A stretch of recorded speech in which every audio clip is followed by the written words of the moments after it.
Hi everybody, my name is Julie Schumann and I'm going to be going over our Module 9 case study.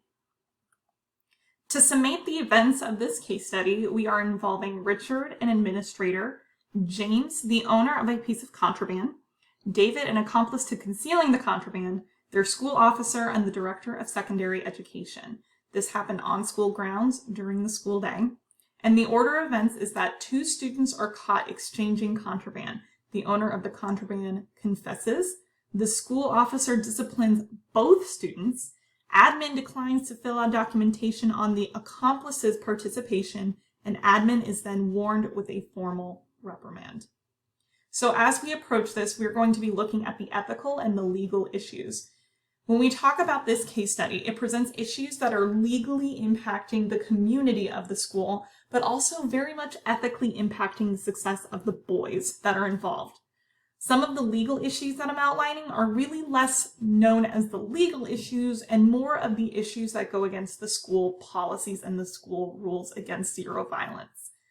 Legal issues include that James brought an illegal weapon to school ground. David concealed the illegal weapon. Richard did not document David's participation through expulsion papers. Both students violated the zero tolerance violence policy. Richard displayed insubordination against the director of secondary education by not filling out David's expulsion papers. When we talk about the ethical issues, though there aren't as many bulleted, they have some severe impact. James is the only one of the two receiving the mandated expulsion. Because the expulsion papers on David were not being filled out, now we have two boys that were threatened with harsh punishment, but one who's actually living through that harsh punishment while the other is not. David was coerced into violating the zero tolerance policy. He did not choose to, but he was a victim in all of this. And finally, Richard is threatened with a reprimand if he's not willing to relent. So you can see this inner conflict between what are the laws of the building and what are the ethics that he needs to uphold to best serve the success of his students while they're in his school and beyond. Because Richard sees that these policies, even though they are zero tolerance and they prevent violence, they do not rehabilitate and they do not treat all students the same, which we'll talk about in a little bit. So to synthesize the main issue facing the participants of this case study, it's that the district is struggling to enforce an equal punishment for both boys. Instead, they should focus their efforts on finding an equitable consequence that are restorative for both boys. Instead of laying down the hammer in a way that discriminates against the boys, they need to find some sort of practice that will then prepare them for a better future. So here are some of the facts to consider as we create a possible solution to the problem. The main people involved are Richard, the 50-year-old administrator, James, who is 15, the owner of Brass Knuckles, the contraband to the zero tolerance policy, David, a younger student who is 13, who concealed the contraband under threat of violence, their school officer, who arrested both of them into the 45-day expulsion, the director of secondary education, who is threatening Richard with an official reprimand, James's mother, who was less surprised about the consequence and was willing to have him sit out that 45-day expulsion, and David's mother, who was unhappy and was angered by the extreme punishment that her son was facing. Some of the places and the demographics to consider: that this is a public school ground. This is a junior high school. It involves a student, James, who is bused in from an economically disadvantaged area. The administrator is from this same area, and so he sees a kinship between him and James. The exchange happened within the hallway before they were brought to Richard's office. Some programs within the school to consider: first and foremost is their DEAP program, or DAEP, Disciplinary Alternative Education Program, which was the basis for them creating their punishment. And this was based on a zero tolerance violence policy. So even though there was no violent act that happened on those school grounds, having that weapon was in violation of the zero tolerance violence policy. This is a public education system, and so they are abiding to the public laws. There is a school with school officer employment, and so the school officer had doled out the punishment. And finally, as mentioned before, this is a junior high school. And you can see that David, the younger student, was the one who was victimized, while the older student, James, was the one who threatened under violence for David to participate. So to think about the main stakeholders, I like to think of it as almost like a cycle. You're going to see from here on out a lot of words being highlighted because these are the words, as we reflect, that are part of our standard for educational leaders. So as we look at the stakeholders, I want you to think of it as kind of a circle and the way that their reactions impact the next person and how it continues. The school administrators make decisions that then impact the students. The decisions that impact the students then impact their parents. The parents' reaction to these decisions then affect school administration, and so on, and the cycle continues. So when I reflected upon what the consequence should be, there were a few ways to look at this situation. We wanted to exhaust all options. So if we first go through what just the case study had suggested, which means that both students receive DAEP consequences, that would mean that students both would have the documentation of the event of the expulsion. They would both receive the 45-day expulsion, and Richard is not disciplined by his director. Meanwhile, if absolutely no action is taken, then that means that the program is ignored, and the validity of that program's existence in the school is brought into question. That also means that if there is no official documentation or expulsion records at place, if a violent crime were to happen because of the handling of this violent weapon, we would be backtracking, wondering where did we go wrong within our school system in documenting the situation. When I reflected upon my own practices and what I've been trained to do, I started to think of the restorative practice behavior model, especially those that I've learned through Responsive Classroom, Power of Our Words, Love and Logic. And that's where we look at these two students individually because they are both very different. I think the first way in which the zero tolerance policy is failing these students is that they're punishing them on the same level, and that punishment doesn't fit either of their needs. So if we were to first take liberal action taken out on James, I would think that the administrator would reward James' honesty with a private lunch and basketball game to discuss other ways to resolve after-school business. If James is indeed making progress by being honest and owning up to his mistakes, if he's then punished for it, we are reinforcing that these improvements are not worthy. And so for him to make that improvement requires some acknowledgement, but not through some external reward. He is rewarded through the relationship that he has with Richard. Richard arranges for mandatory counseling and anger management counseling with frequent check-ins. So what that means is that James has a buy-in. In his school, he has adults who are checking in on him.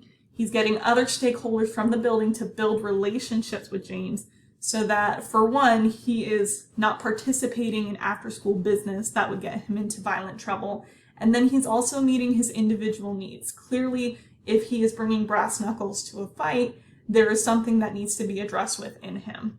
And so this is a logical consequence for him. He's developing stronger relationships with the people in his school building. For David, his logical consequence would look a little bit different. His contribution is documented, but he should not be punished with expulsion through this DAEP program. He participates in something to build his confidence, whether it is joining a new club, having a counseling session, something to boost him up. And I do think because Richard has that personal relationship with James, having Richard speak to James privately about letting him know that David and him should not have a relationship at that point and should keep their distance. To kind of continue upon this idea, I wanted to bring some evidence to show that zero tolerance policies have not worked in the past and that teachers are starting to really think about how we can bring restorative practices into our building so that students feel prepared beyond graduation to be successful contributing members of their communities. Zero tolerance policies became very popular in the 80s and 90s, but what we're starting to see is, yes, we are suspending kids, yes, we are doling out punishments, but we are doling out those punishments to students of color far more frequently than students of their white counterparts. And that often falls upon students who are also economically disadvantaged as well, which James is one of these students, though his race is not outlined in the case study. And so we're starting to shift our practices. What is a better way to meet the needs of our students while also keeping our schools safe? And at the end of the day, the way that we can make our schools feel safe is to make all children feel secure and to meet them at their emotional needs. It's like the phrase, you have to Maslow before you can blooms, and it applies in this area as well. So as we evaluate the two different choices, they have their pros and cons. If we go with the school zero tolerance policy, some of the pros is that they both receive consequences as opposed to it only being James. If we followed the same action that was happening before, Richard would not be written up by his director. James doesn't participate in the after-school incident with the brass knuckles because he is then taken to that detention center. Some cons, though, is that David's being punished despite being a coerced victim. Richard feels like his ethics are compromised, and the experience will probably not rehabilitate James. If we were to take liberal action, the students are both addressed at their needs, focused on cultivating positive behaviors. For James, it's anger management, while for David, it's his self-confidence and his willingness to stand up for himself. David is not expelled over his participation in the event. Richard feels ethically appeased, and James and Richard's relationship is maintained because remember, James's progress was so contingent on his relationship with Richard. And also remember that James was sort of the ringleader of this group. If we see that relationship fail James on a very public stage, that could then affect the rest of the group that Richard is trying to reach out to. Some cons is that the program's validity is brought into question, and that Richard is formally reprimanded and is documented by his director. The decision that I thought to outline today would be the decision of the liberal action. That means that this yields the greatest success for students far beyond their time at this junior high school. I believe that zero tolerance policies have proven to be unsuccessful and that this situation calls it into question, and perhaps this is something that he should speak to his director about, because if it's not working for their school district, there needs to be a policy change. Though this plan best benefits Richards, the students, and the parents of the students, the district's DAEP implementation is brought into question. Richard should have had a conversation with the director of secondary education before deciding to not fill out the expulsion forms. Because this plan doesn't benefit these stakeholders, there should be an open line of communication for their input and opinion on the case. The school is not legally obligated to prosecute the possession of this weapon, though it violates the school policy. Ultimately, it is within the legal rights of the district and school to dole out the consequence. And so this is a great opportunity for policy reform. As we look at the decision implementation, some of the positive outcomes are that James and Richard and David respond to their logical consequences, but the district may disapprove and Richard may be written up. The people who need to know are the district, after their input, notifying the students, and then the parents. I do not think that this can be solely handled by Richard. I believe for these boys to be rehabilitated in different ways, for James to feel more tethered to a school community, and for David to feel more self-confidence, you need to have other stakeholders in the building, other people who are willing to build relationships with these boys. And what are the next actions if this plan doesn't work? I think that giving the boys the choice of the logical consequence would be very powerful, and contingent upon they're willing to cooperate with it, they would avoid the other possible consequence. When we look at the standard correlation with it, with the ethical decision-making model, this decision is the most ethically beneficial to the students. Making decisions that benefit the whole child should lay the foundation for what we do each and every day, and when it doesn't do that, we should consider changing policy. Though the expulsion is not being enforced for both students, there should still be official documentation of the event because the incident would have resulted in a violent, illegal event. And so I believe that this case study was an excellent example of how some policies are outdated and it is time for us to embrace more restorative practices in our schools.